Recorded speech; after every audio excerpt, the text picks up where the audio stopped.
बस यही इस काल में होगा। चौथे काल वाली साधना तपस्या इस काल में नहीं हो पाएगी, ये भी इसका फल है। फिर कहते हैं कृष्ण गजों का युद्ध कह रहा, अनावृष्टि अतिवृष्टि विशेष, भावी अशुभ सूचना देने आए 16 स्वप्न अशेष। ये 16वां सपना था और 16वें सपने में चंद्रगुप्त ने क्या देखा?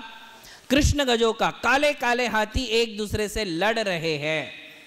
और उसका फल भद्रबाहु श्रुत केवली जी ने कहा कि अब इस काल में समय पर वृष्टि नहीं होगी, बिल्कुल अनावृष्टि, मतलब वृष्टि नहीं, बरसात ही नहीं हो रही। कोई साल ऐसा जाएगा कि बरसात ही नहीं, कोई साल ऐसा आएगा 26 जुलाई सरिका बिल्कुल बाढ़ लेकर के आएगा। अतिवृष्टि होगी, इतनी वृष्टि होगी कि उसमें जानवर बह जाएंगे, घर बह जाएंगे, लोग बह जाएंगे, संपत्ति का नाश होगा, जनहानि होगी। ऐसी भी अतिवृष्टि समय समय पर होगी, कभी बिल्कुल बरसात नहीं होगी, जब होना चाहिए तब नहीं होगी। ये सारे फल लास्ट के स्वप्न का भद्रबाहु जी ने बताया। इस प्रकार कुल कितने सपने थे? 16 सपने थे। ज्यों ज्यों पथ पर पैर बढ़ाता जावेगा यह पंचम काल, त्यों त्यों दुख बढ़ेगा प्रतिपल, आने का नहीं है सुकाल। अब नहीं आएगा सुकाल। जो जो पंचम काल आगे आगे कदम बढ़ाएगा त्यों तो इस काल में अब जो है दुख बढ़ता ही जाएगा, भ्रष्टाचार बढ़ेगा, अन्याय बढ़ेगा, धर्म घटेगा, तनाव बढ़ेगा, हिंसाचार बढ़ेगा, ये सब होने वाला है। अब अच्छा काल आने वाला नहीं है, ऐसा वो बता रहे थे। दृढ़ श्रद्धा कर जिन वचनों पर तज दो क्रोध लोभ अभिमान, मति विशुद्ध कर रत्न त्रय धर करो आत्मनिधि सम्मान। उन्होंने कहा कि देखिए ऐसे 16 सपने हैं, अब ऐसे में हम क्या करें? तो बोले राजन तुम अब इसकी चिंता छोड़ो कि पंचम काल में क्या होगा, और आप लोग भी ये चिंता छोड़ दो कि पंचम काल में क्या होगा। जितना अच्छा सोच सकते हो सोचो, किंतु अच्छा करना हमारे वश में, काल बदलना हमारे वश में नहीं है। तो फिर क्या करो? आत्मनिधि का सम्मान, अपनी आत्मा की सोचो कि मुझे मेरा कल्याण कैसे कर लेना चाहिए। अति दुखमा काल है, पंचम काल है, विषम काल है, भौतिकता की आंधी है, साधना और तपस्या तूफान के अंदर उड़ करके कहीं जा रही है। ऐसे काल में मुझे क्या करना चाहिए? मैं कैसे अपने चित्त को प्रसन्न रख सकता हूँ? मैं कैसे अपने मन को निर्विकार बना सकता हूँ? मैं कैसे पाप कर्मों से बच सकता हूँ? मैं कैसे जैन शासन की आराधना कर सकता हूँ? अपने आत्म कल्याण की सोचो कि इस गहन जंगल में से मुझे अपना रास्ता कैसे निकालना है। बाकी तुम औरों का कितना भी सोचोगे तो फायदा नहीं है। कि तुम सोचो कि ये सारा वातावरण ही मैं बदल डालूं, सारी दुनिया को मैं बदल डालूं, तो ये संभव नहीं है। यही सपने भरत चक्रवर्ती ने देखे थे। आदिनाथ भगवान ने कहा था कि अब जो हो गया सो हो गया, तुम्हारे द्वारा ब्राह्मणों की रचना हो गई, यही जाकर के आगे पंचम काल में हमारे शासन के विरोधी हो जाएंगे। अब तो तुम इतना करो कि ये जो तुमने बुरा सपना देखा है, बुरे सपने देखे, इसके लिए तुम शांति कर्म करो। क्या कहा? और फिर भरत चक्रवर्ती ने, सम्राट चंद्रगुप्त ने इन बुरे फलों को, बुरे सपनों को देखने के कारण शांति कर्म किया कि आने वाले विघ्नों की शांति हो। शांति विधान कहो, भगवान की आराधना कहो, श्री जिनेंद्र भगवान का अभिषेक किया, गुरुओं को दान दिया, गरीबों को उन्होंने दान दिया, और इस प्रकार से जो है शांति कर्म किया कि जो हो सके, जितना बच सके, जितना बचाया जा सके उतना हम बचाएंगे।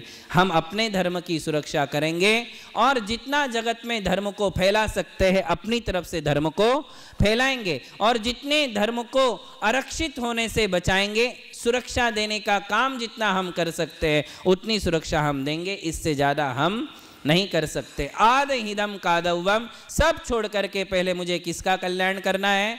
मेरी आत्मा का कल्याण करना है। दुनिया का देखने में यदि मेरा कल्याण नहीं हो पाया तो वो तो जाएंगे सो जाएंगे और मैं भी चला जाऊंगा। इसलिए ये पंचम काल के ऐसे 16 सपने थे जो कि आज हम देख रहे कि ये सब सत्य होते हुए नजर आते हैं।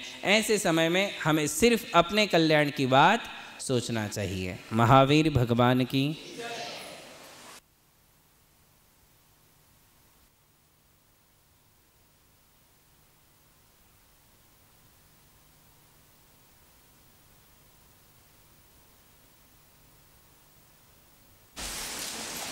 विषय है पुण्य और पाप का बंध। पिछले समय में हमने एक विषय सीखा था जिसका नाम था पुण्य और पाप का विपाक, पुण्य और पाप के फल। जैन सिद्धांत और अध्यात्म ग्रंथों में पुण्य और पाप की बहुत ही विस्तृत विवेचना हमारे लिए देखने को मिलती है।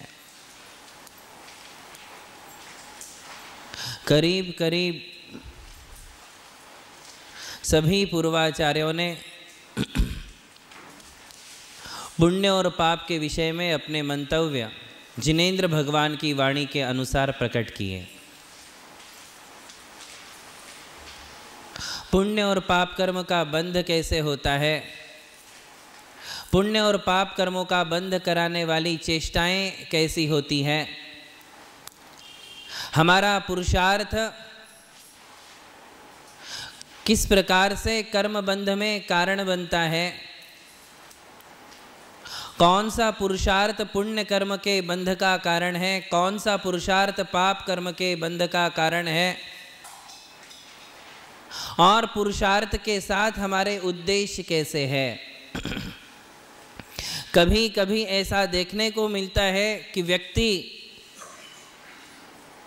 उसकी चेष्टाएं, उसकी वाणी ऐसा लगता है जैसे कोई पापमय है, पाप कर्म का बंध कराने वाली चेष्टाएं हैं, किंतु उसमें उसके उद्देश्य बड़े पवित्र होते हैं। केवल चेहरे से, केवल चेहरे की अभिव्यक्ति से, उसके हाथ पांव के चलाने से, उसकी आंखों के चलाने से हम ये नहीं कह सकते हैं कि ये पाप कर रहा है या ये पुण्य कर रहा है। पुण्य और पाप के बंध में सबसे बड़ा होता है उद्देश्य, और यही बात का जिक्र षटखंडागम की टीकाकार धवलाकार श्री वीरसेन आचार्य स्वामी ने कहा कि जहाँ उद्देश्यो तहाँ निर्देशो। बहुत ही छोटा, संक्षिप्त और सुंदर सूत्र उन्होंने दिया।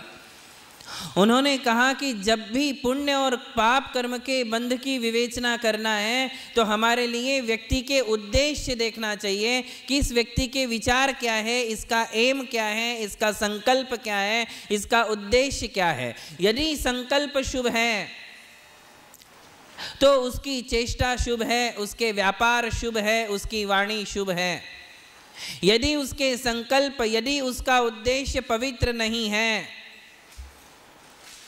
तो फिर उसकी वो वाणी, उसके वे व्यवहार, उसकी वो क्रियाएं पुण्य कर्म का बंध कराने वाली नहीं है। इस बात को समझना बहुत आवश्यक है।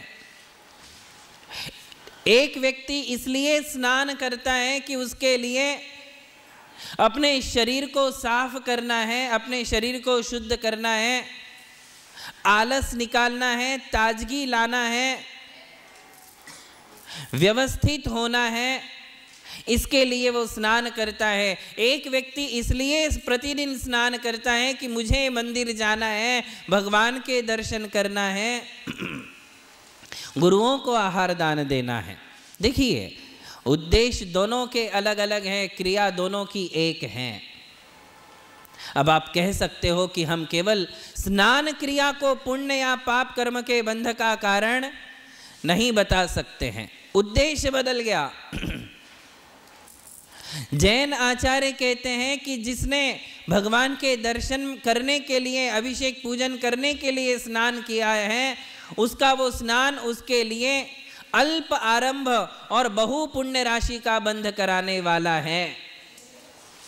बात समझ रहे हैं? आरंभ हुआ है, हिंसा हुई है, स्नान करने में आरंभ हिंसा होगी ही होगी। किसी का स्नान ऐसा नहीं है जिसके आरंभ हिंसा के बिना वो स्नान हो जाए। इसीलिए तो साधु संतों के लिए स्नान का त्याग है। बात समझ में आ रही आपके? क्यों? क्योंकि स्नान करने में जीव राशियों की हिंसा है। जीव हिंसा होने वाली है, त्रस जीवों की हिंसा भी होने वाली है। इसलिए स्नान क्रिया क्या है? हिंसा की क्रिया है। किंतु वो स्नान किस लिए कर रहा है? कितनी बढ़िया बात बता रहे हैं कि यदि मैं मंदिर जाने के लिए भगवान के अभिषेक पूजन आराधना के लिए स्नान करता हूं तो आरंभ हिंसा उतनी ही हुई है जितनी रोज होती है, किंतु वो होने के बाद भी वो क्रिया उसके लिए पुण्य कर्म का बंध कराने वाली है। या यूं कह सकते हो कि उस क्रिया में उसके लिए जितने पाप कर्म का बंध होना चाहिए था उतने पाप कर्म का बंध, अल्प स्थिति, अल्प अनुभाग, थोड़ी सी कड़वाहट वाला ही पाप वहां बंधा, नीम वाला समझ लीजिए, उतना ही। किंतु संकल्प शुभ होने के कारण उसके लिए पुण्य कर्म का बंध प्रारंभ हो गया है।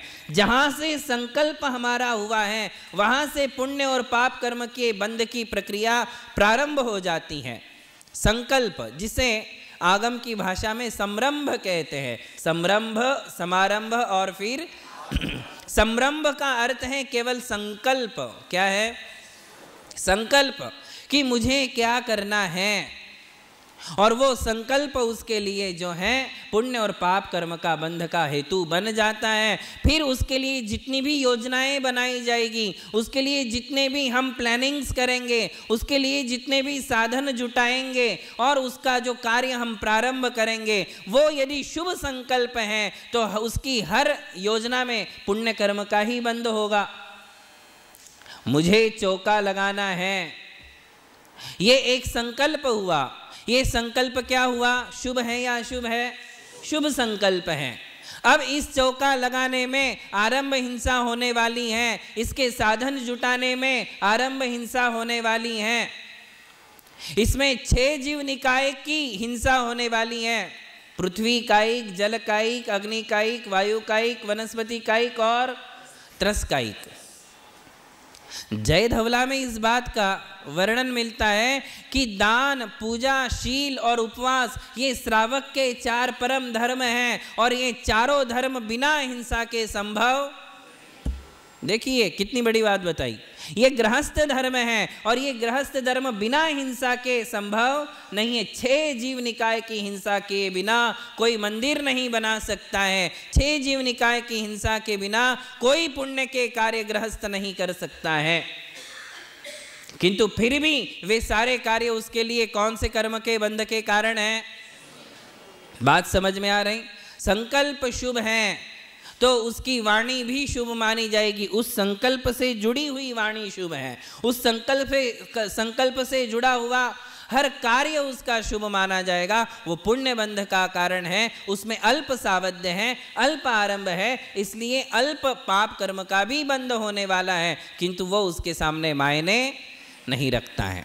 विषय की तरफ हम मोड़े और विषय हमारा है कि पुण्य और पाप का बंध कैसे होता है, कितने प्रकार का वो बंध है, ये समझने के लिए ही हमने आपके लिए बताया। ऐसी कई क्रियाएं हैं, जैसे 2 एग्जाम्पल दिए कि स्नान की क्रिया और भोजन बनाने की क्रिया। भोजन बनाने में तुम्हारा संकल्प ये है कि मुझे अतिथि संविभाग भी पालन करना है, इस भोजन का एक भाग अतिथि के लिए है और मेरे अतिथि निर्ग्रंथ मुनिराज हैं, मेरे अतिथि आरिका माता जी हैं, मेरे अतिथि एल्लक जी, शुल्लक जी हैं। वो यदि मुझे उनका लाभ नहीं होता है तो मेरे अतिथि प्रतिमाधारी हैं, उनके लिए मैं अपने भोजन का एक भाग जरूर खिलाऊंगी। ये जो तुम्हारा संकल्प है भोजन बनाने में होने वाले पाप कर्म के बंध में अंतर पड़ जाएगा। जबकि क्रिया हिंसा वाली क्रिया है, भोजन बनाने में आरंभ ही आरंभ है, किंतु फिर भी उसमें संकल्प क्या हो गया? शुभ हो गया। यदि मुझे अतिथि का लाभ हुआ तो मैं अपने आप का सौभाग्य समझूंगी, मैं अपने आप को धन्य समझूंगी और उस भोजन का एक भाग मैं अतिथि को अवश्य खिलाऊंगी। आई बात समझ में? ऐसा सोच करके यदि हम भोजन बनाते हैं, चाहे त्यागी हो या चाहे त्यागी नहीं हो, बताया था ना आपके लिए कि त्यागी व्रति उपलब्ध नहीं भी है, फिर भी भोजन के एक भाग में अतिथि का संकल्प करिए, वो एक भाग अलग निकालिए और उन त्यागी व्रतियों के निरंतराय निर्विघ्न आहार की भावना कीजिए। यदि ऐसा करते हो तो वो भोजन क्रिया में होने वाला पाप बहुत ही अल्प होगा, उसका अनुभाग बहुत ही कम होगा। आई बात समझ में? इसी प्रकार बहुत बातें हैं। व्यापार करते हो, व्यापार करने में यदि ये भावना है कि मैं व्यापार करने के बाद मिलने वाले द्रव्य का सदुपयोग करूंगा, इसे मैं मंदिरों के लिए दान में दूंगा, इसे मैं मुनियों की सेवा में लगाऊंगा, इसे मैं मूर्तियों के निर्माण में लगाऊंगा, इसे मैं तीर्थ यात्रा में लगाऊंगा, चतुर्विध संघ की यात्रा कराऊंगा। बिजनेस करते समय, व्यापार करते समय यदि तुम्हारा ये संकल्प साथ साथ चल रहा है, और केवल संकल्प नहीं है, वैसी परिणति भी है। व्यापार करते समय तो संकल्प कर लिया कि आएगा पैसा तो मैं जरूर इसका उपयोग करूंगा, पैसा आ जाता है, मति भ्रष्ट हो जाती है और फिर लगता है कि नहीं नहीं क्या करना है, क्यों लगाना है, अब तो आ ही चुका है। ये जो है मायाचारी है, छल है, इससे और ज्यादा पाप कर्म का बंध होगा। किंतु व्यापार में होने वाली जो हिंसा है, व्यापार में होने वाले जो पाप हैं, उन पापों की हानि या उस पाप कर्म के अनुभाग और स्थिति में यदि हमें कमी लाना है, यानी होने वाले पाप को हमें कम करना है, तो उसमें क्या काम करेंगे? संकल्प। संकल्प अच्छे रखिए कि मैं होने वाले नफे में, होने वाला जो मेरा मुनाफा है, उस मुनाफा को मैं कहाँ लगाऊंगा? धर्म और धर्म स्थानों में लगाऊंगा, धर्मात्माओं के लिए लगाऊंगा। पूरा नहीं तो कम से कम उसका 25%, 20% मैं दान में लगाऊंगा। ये संकल्प यदि करते हो और फिर व्यापार आपका चल रहा है, तो जरूर उस व्यापारी से आपके इस व्यापार में आपके लिए बहुत कम पाप कर्म का बंध होता है। आप तो ये सोचोगे, यहाँ तक लिखा है कि यदि कोई गृहस्थ मुनियों की परंपरा आगे बढ़ाने के लिए स्त्री सहवास करता है और उसके लिए वो कि मैं मेरी संतति धर्म के लिए दूंगा, मैं मेरी संतति मुनि परंपरा को आगे बढ़ाने के लिए दूंगा, तो उसकी उस क्रिया में भी पाप कर्म के बंध में अंतर आ जाता है। ऐसा सागार धर्मामृत में लिखा है। क्या लिखा, समझ में आई बात? केवल वासना के वशीभूत होकर के स्त्री सहवास हो रहा है तो वो केवल पाप कर्म के बंध का कारण है, तीव्र पाप का बंध होने वाला है। किंतु उसमें यदि ये संकल्प है कि मैं मेरे पुत्र को, मैं मेरी संतति को धर्म के लिए भी लगाऊंगा, मुनि परंपरा आगे बढ़ाने के लिए मैं अपने बेटे को दूंगा या उसे एक धर्मात्मा बनाऊंगा, धर्म के लिए, समाज के लिए, देश के लिए काम आए, ऐसा कोई यदि संकल्प है तो वो भी शुभ संकल्प माना जाता है। वरना केवल कौन से कर्म का बंध है? पाप ही पाप कर्म का बंध उन क्रियाओं में होता है। संकल्प बदल जाने से पुण्य और पाप कर्म के बंध में अंतर आता है। कहने का तात्पर्य सिर्फ और सिर्फ इतना ही है। अब हमें ये देखना है कि ऐसे कौन कितने प्रकार के बंध हैं। तो 4 प्रकार के नाम हमारे लिए मिलते हैं। नाम देखिए, जो मूल विषय हमारा है, पुण्यानुबंधी पुण्य, पापानुबंधी पुण्य, पापानुबंधी पाप और पुण्यानुबंधी पाप। ऐसे 4 प्रकार के बंध हर जीवात्मा के लिए होते रहते हैं। कितने प्रकार के बंध हैं? बोली हमारे पीछे, पुण्यानुबंधी पुण्य, पुण्यानुबंधी पाप, पापानुबंधी पुण्य और पापानुबंधी पाप। कितने प्रकार हो गए? 4 प्रकार हो गए। इसके विशेष अर्थ आगम में हैं, किंतु आज हम आपके लिए सामान्य अर्थ बताएंगे। इनकी सामान्य परिभाषा किसे कहते हैं। पुण्यानुबंधी पुण्य और पाप को हम बाद में लें, पहले हम समझ लें पापानुबंधी पुण्य और पापानुबंधी पाप। ये 2 प्रकार में क्या अंतर है, देखिए क्या अंतर है।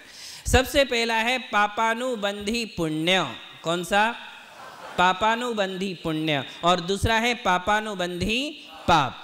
ये 2 हमारे लिए समझना है। सबसे पहले समझेंगे कि पापानुबंधी पुण्य किसे कहते हैं। आप कंफ्यूज मत होना, पापा मम्मी नहीं है, पापानुबंधी पुण्य है और पापानुबंधी पाप है। कंफ्यूज नहीं होना, जहां जो शब्द आना चाहिए, क्योंकि यदि शब्द बदल गया, अनुबंध में पुण्य लगा दिया और बाद में पाप लगा दिया तो अर्थ बदल जाएगा। इसलिए शब्द बराबर ध्यान रखिए। सबसे पहला विकल्प कौन सा है? पापानुबंधी पुण्य। अब इसका सामान्य अर्थ बता रहा हूं, आगम में इसके विशेष अर्थ है, विशेष अर्थ में बाद में बताऊंगा। सामान्य अर्थ बता रहा हूं वो समझ लीजिए। पापानुबंधी यानी पाप कर्म का बंद होना, पाप कर्म का जिसमें बंद हो रहा है। और पुण्य का अर्थ है पुण्य के उदय में। किसमें? पुण्य के उदय में। पुण्य शब्द का अर्थ है पिछले पुण्य कर्म के उदय से, मतलब पीछे जो हमने पुण्य किया था, जो कर्म बांधे थे, उन कर्मों का उदय अब चल रहा है। और पुण्य कर्म के उदय में हमें क्या मिला? पुण्य कर्म के उदय से हमें क्या मिला? अच्छा शरीर मिला। पुण्य कर्म के उदय से मनुष्य शरीर मिला, मनुष्य गति मिली, पहली बात। पुण्य कर्म के उदय से अच्छा देश मिला, पुण्य कर्म के उदय से अच्छा धर्म मिला, पुण्य कर्म के उदय से अच्छा परिवार मिला, पुण्य कर्म के उदय से अच्छा शरीर मिला, निरोगी शरीर मिला, स्वस्थ शरीर मिला, सुंदर शरीर मिला। पुण्य कर्म के उदय से धन धान्य की अमाप संपत्ति मिल रही है। ये सब क्या है? पुण्य है। पापानुबंधी पुण्य में, पुण्य शब्द से हमें क्या लेना है कि पिछले कर्मों के कारण आज उस पुण्य का उदय आया और इस पुण्य के उदय से आज हमारे पास सब कुछ है। एक सामान्य गृहस्थ के लिए, एक सामान्य इंसान के लिए जीने को जो कुछ भी चाहिए वो तो है ही है, उसके अलावा एडिशनल है। एक आदमी को, एक इंसान को जीने के लिए क्या चाहिए? अच्छा मकान चाहिए, अच्छे कपड़े लत्ते चाहिए, अच्छा परिवार चाहिए, ये सब तो उसके पास है ही, किंतु पूर्व पुण्य के उदय से इसमें बहुत सारी सुख सुविधाएं भी उसके साथ हैं। अच्छा शरीर मिलना भी किसका उदय है? बीमारियां किससे होती हैं? पाप कर्म से। तो निरोगी काया किससे मिलेगी? पुण्य कर्म के उदय से। स्थिर नाम कर्म के उदय से हमारे धातुओं में समानता बनी रहती है, हम निरोगी बने रहते हैं। पाप कर्म का, असाता कर्म का उदय आएगा तो हम बीमार पड़ते रहेंगे, बार बार बीमार पड़ेंगे, बीमारी में ही जिंदगी निकल जाती है। किंतु कई ऐसे लोग हैं जो जीवन में कभी डॉक्टर का मुंह नहीं देखते हैं। ये किस कारण से? पूर्व पुण्य के उदय से। तो देख लीजिए क्या क्या मिला पूर्व पुण्य के उदय से। पुण्य के उदय से बहुत अच्छा शरीर मिला है। प्रथम सुख निरोगी काया। सारे सुख बाद में, सबसे पहला सुख कौन सा मिला? शरीर निरोगी मिला। सुंदर और निरोगी दोनों में अंतर है। सुंदर मिले नहीं मिले, क्या मिलना चाहिए? निरोगी काया। सौंदर्य तो बात की बात है, नहीं मिला तो भी क्या फायदा, क्या तकलीफ है? यदि हम सुंदर नहीं भी हैं तो उससे हमारी हानि नहीं है। हाँ, ये बात अलग है कि हमें सौंदर्य मिला है, वो भी कौन से कर्म का उदय है? पुण्य कर्म का। नाम कर्म की शुभ कर्म प्रकृति है, उस शुभ कर्म के उदय से हमारे लिए सौंदर्य मिलता है। किंतु साता किससे मिलेगी? निरोगी काया किससे मिलेगी? साता कर्म के उदय से। तो सौंदर्य में और निरोगी काया में, दोनों में आवश्यक क्या है? निरोगी काया। निरोगी काया आवश्यक है। तो सौंदर्य से ज्यादा पुण्य किसके लिए चाहिए? निरोगी काया के लिए। बहुत सुंदर है किंतु बस लेटा ही रहता है, बहुत सुंदर है। सर्दी खांसी बनी है, बहुत सुंदर है किंतु बुखार आता ही रहता है, बहुत सुंदर है किंतु बड़ी बड़ी बीमारियां लगी हैं, बीपी की, शुगर की बीमारियां लगी हैं। क्या काम का वो सौंदर्य? वो सुंदरता से क्या हासिल होने वाला है?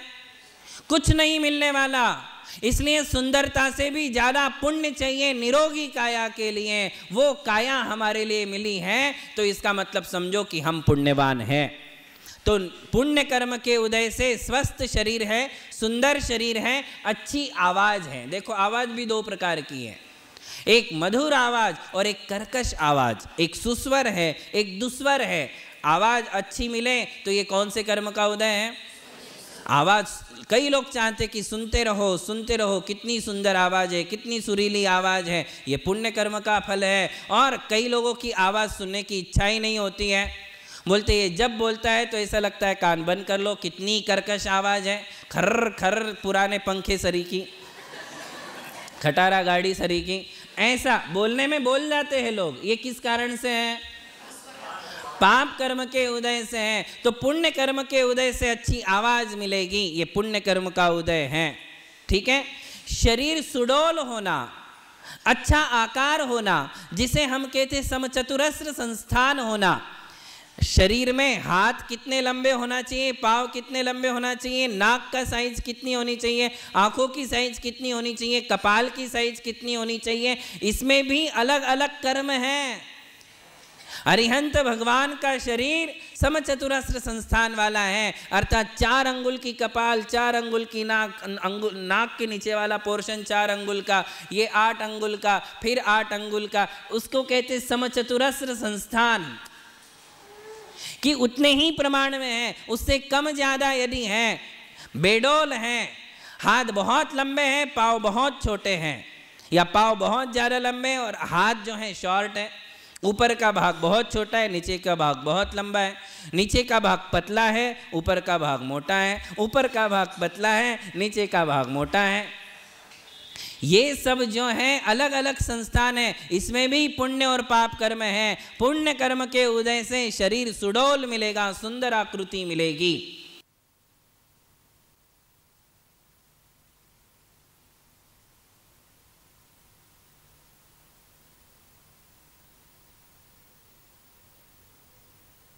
पुण्य कर्म के उदय से शरीर सुडौल मिलेगा, सुंदर आकृति मिलेगी, है कि नहीं सही? तो ये पुण्य कर्म का उदय है। शरीर से रिलेटेड नाम कर्म है, नाम कर्म के उदय से सुंदर शरीर मिलना, ये हमारा पूर्व पुण्य है। पूर्व जन्म में हमने भगवान की खूब आराधना भक्ति की है, दूसरों की प्रशंसा की है, दूसरों का उपकार किया है, दूसरों की खूब सेवा की है, त्यागी जनों की खूब वैयावृत्ति की है, इसलिए आज बहुत सुंदर शरीर मिला है, बहुत अच्छी आवाज मिली है, क्योंकि हमने अपनी आवाज से केवल भगवान की आराधना की है, इसलिए आज सुंदर आवाज मिली है।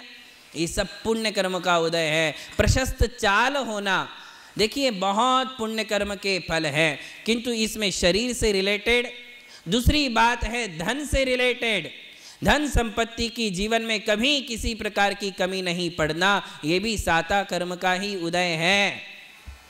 कौन से कर्म का फल है? ये सब आप लोग समझते हो, समझाने की आवश्यकता नहीं है कि पूर्व पुण्य के उदय से हमें क्या क्या मिलेगा। इस संसार में जो कुछ भी अच्छा माना जाता है वो किससे मिलेगा? पुण्य के उदय से। जो कुछ भी बुरा माना जाता है वो किससे मिलेगा? पाप कर्म के उदय से। ये सामान्य पुण्य है, ये भी बात समझ लो। सामान्य पुण्य के उदय से अच्छा शरीर, सुंदर शरीर, स्वस्थ शरीर, ये सामान्य पुण्य है।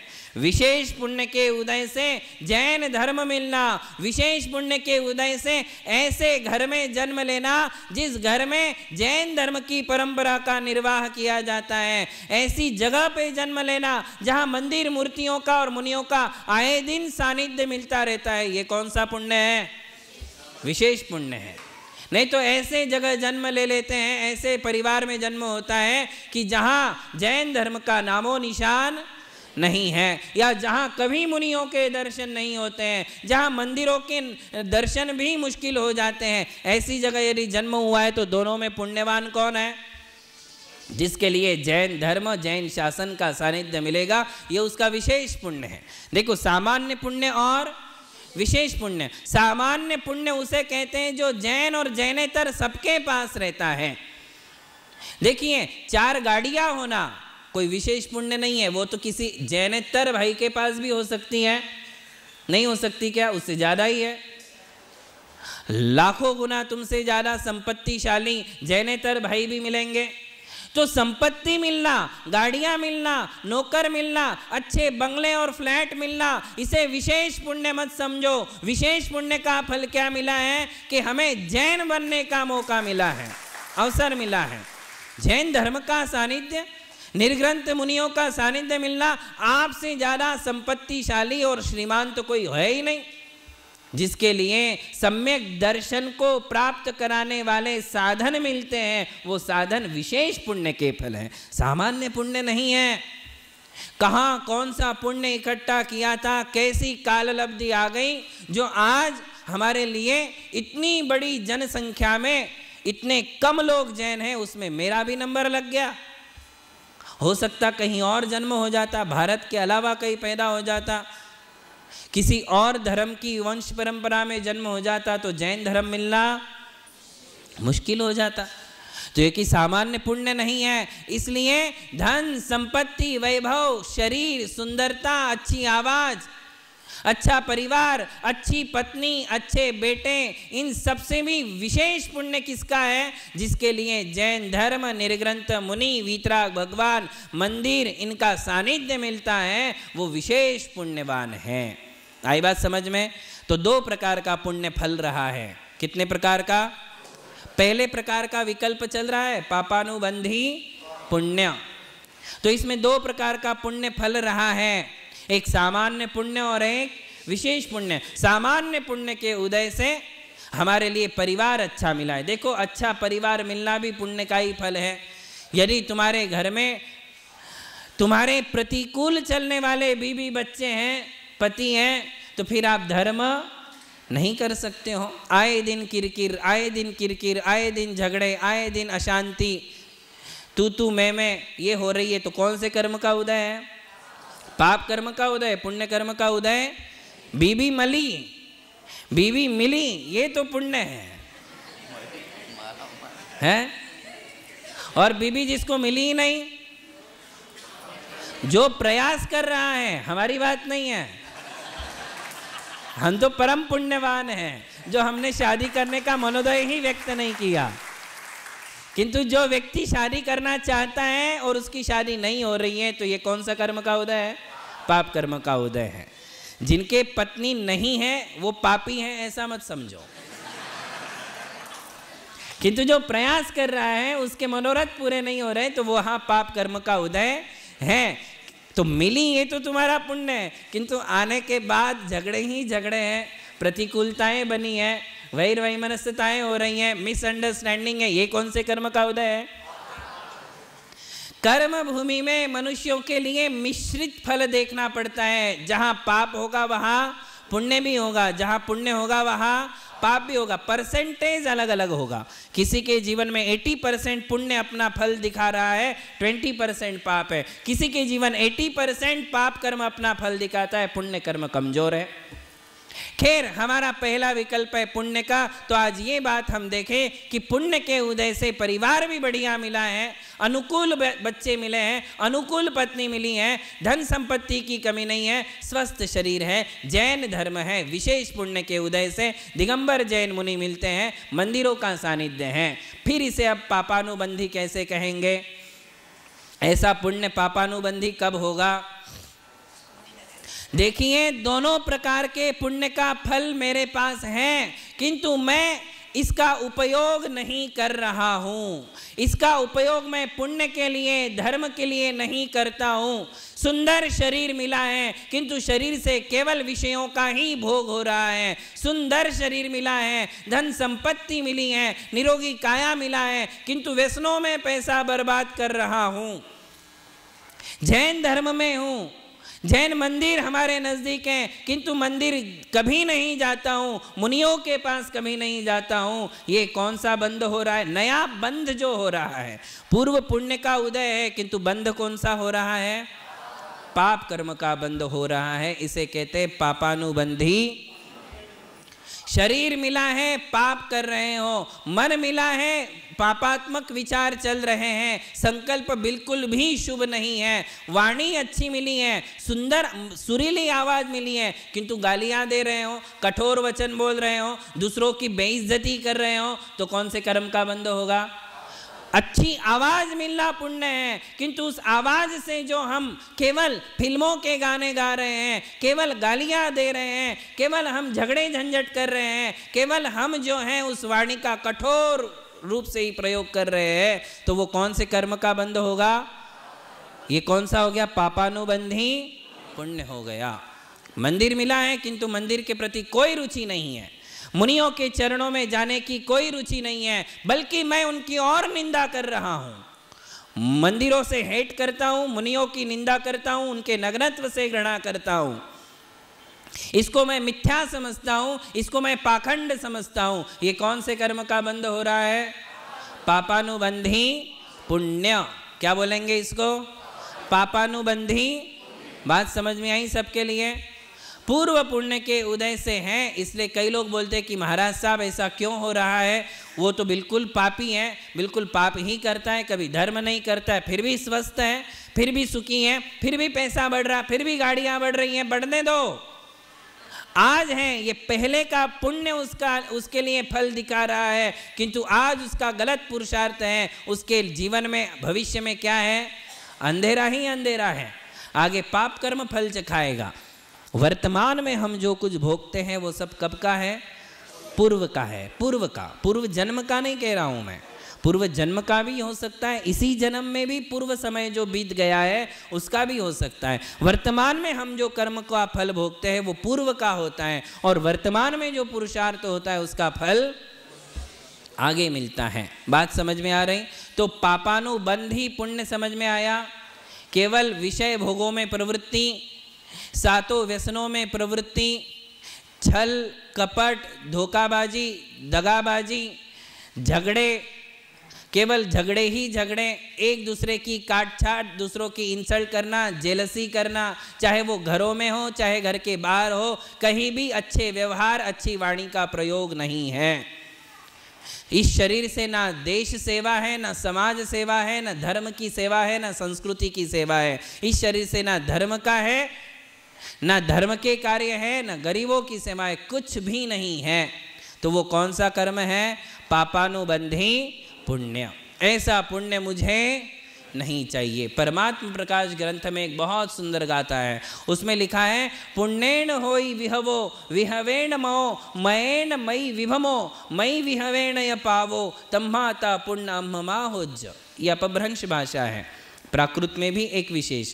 तो वो परमात्म प्रकाश में लिखा है कि हे भगवान, ऐसा पुण्य मुझे कभी मत देना जो पुण्य मुझे भगवान से दूर करता है, जो पुण्य मुझे गुरुओं से दूर करता है, जो पुण्य मुझे सम्यक्त्व से दूर करता है, जो पुण्य केवल वैभव दिखाता है, वैभव से मेरी मति भ्रष्ट कर देता है, मति भ्रष्ट होने से केवल पाप कर्म का बंध होता है, और वो पाप मेरे लिए दुर्गति में ले जाता है, अगले जन्म में जानवर बना देता है, अगले जन्म में सातों नरक दिखाता है। ऐसा पुण्य मुझे नहीं चाहिए। कौन सा पुण्य चाहिए?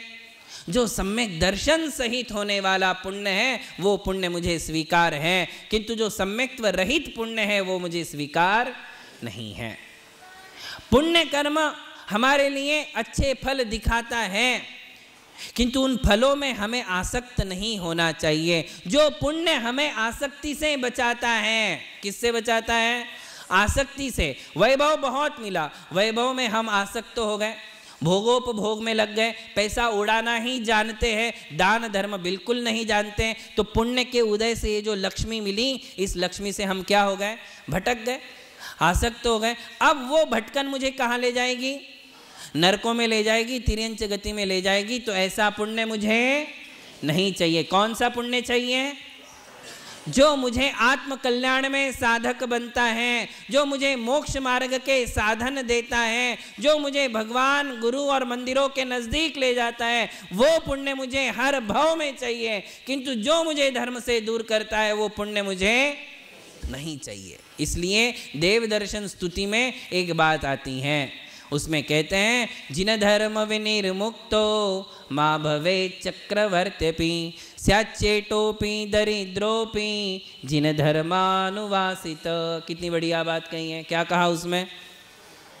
बोले जैन धर्म को छोड़कर यदि मुझे चक्रवर्ती की संपदा भी मिलती है तो वो मुझे नहीं चाहिए। अर्थात मैं चक्रवर्ती तो बन जाऊं, किंतु चक्रवर्ती बनने के बाद जैन धर्म मुझे ना मिले, जैन धर्म में मुझे श्रद्धा ना हो, तो वो वैभव मुझे नहीं चाहिए। मुझे वो झोपड़ी चल जाएगी जिस झोपड़ी में रहते हुए झुणका भाकर खाते हुए, झुणका भाकर है ना महाराष्ट्रियन, भाकरी चल जाएगी, रोटी चटनी चल जाएगी, किंतु जैन धर्म के बिना चक्रवर्ती का वैभव नहीं चलेगा। जैन धर्म की आराधना करते हुए मैं झोपड़ी में भी सुखी हूं, किंतु बिना जैन धर्म के मुझे महलों में सुख नहीं मिलता है। ऐसा पुण्य मुझे नहीं चाहिए जो जैन धर्म से मुझे दूर करता हो।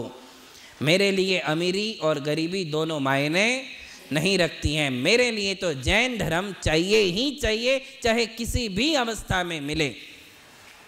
तो ऐसा पुण्य मुझे चाहिए। पुण्य से ही ये साधन मिलते हैं, ध्यान रखना।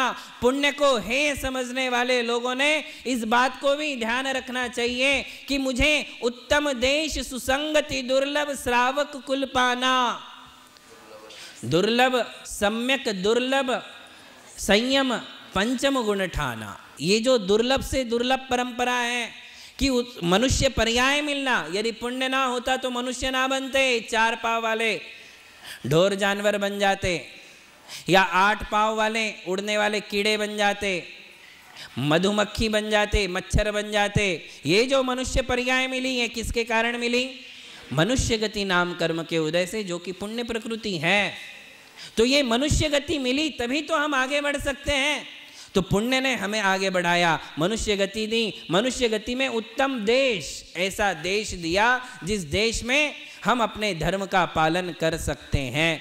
उस देश में भी मुझे आर्य लोगों में जन्म दिया, ऐसी वंश परंपरा में जन्म दिया जिस वंश परंपरा में विरासत से जैन धर्म का पालन होता है। बहुत मुश्किल है कि जैनेतर किसी व्यक्ति को जैन धर्म की प्राप्ति हो जाए।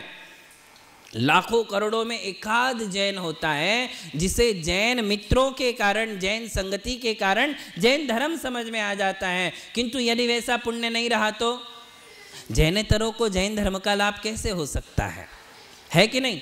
तो ऐसी वंश परंपरा मिलना, ऐसा कुल परिवार मिलना जिसमें विरासत में जैन धर्म है, जैन धर्म के संस्कार हैं, घुटी में जैन धर्म पिलाया जाता है, ऐसा परिवार मिलना भी विशेष पुण्य कर्म का उदय है। ये समझ लीजिए बात। तो ऐसा पुण्य मुझे हर जन्म में चाहिए, जब तक ना मुक्ति मिले। कब तक चाहिए?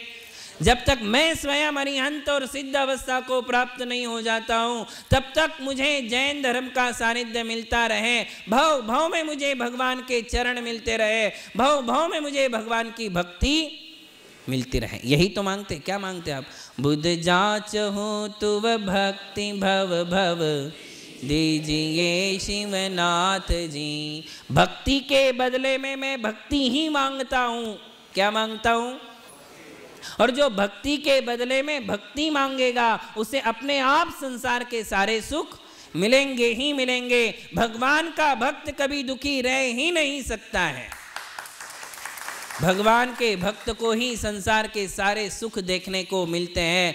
कानी पुण्य फलानी, पुण्य के क्या फल है? तो वीरसेन स्वामी कहते तिथयर बलभद्र गणधर वासुदेवा। बोले तीर्थंकर बनना, चक्रवर्ती बनना, बलभद्र बनना, नारायण प्रति नारायण बनना, ये सब पुण्य कर्म के फल है। किसे मिले? जिन जिन आत्माओं ने रत्नत्रय की आराधना की, जिन जिन आत्माओं ने भगवान की भक्ति की, उन्हीं के लिए तो ये पद मिले। जिन्होंने 16 कारण भावनाएं भाई, उन्हीं के लिए तो तीर्थंकर पद मिला। तो बिना पुरुषार्थ के हमारे लिए ये सब होने वाला नहीं है। पुरुषार्थ तो करना पड़ेगा, वही पुरुषार्थ आगे जाकर के फलेगा। समझ में आ रही बात? क्योंकि कुछ ऐसे फल है जिनके विषय में हम कोई पुरुषार्थ नहीं कर सकते। पूर्व जन्म का पुरुषार्थ ही काम आ सकता है। जैसे सामान्य बात है, यदि कोई जानवर बन गया तो अब जानवर को मनुष्य कौन बना सकता है? कितने भी लाख प्रयास कर लो, पुरुषार्थ कर लो, क्या किसी जानवर को कोई मनुष्य बना सकता है? किसी स्त्री को कोई पुरुष बना सकता है? बना सकते क्या? हमें जो शरीर मिला है उस शरीर की रचना क्या अब आप बदल सकते हो? कई जगह पुरुष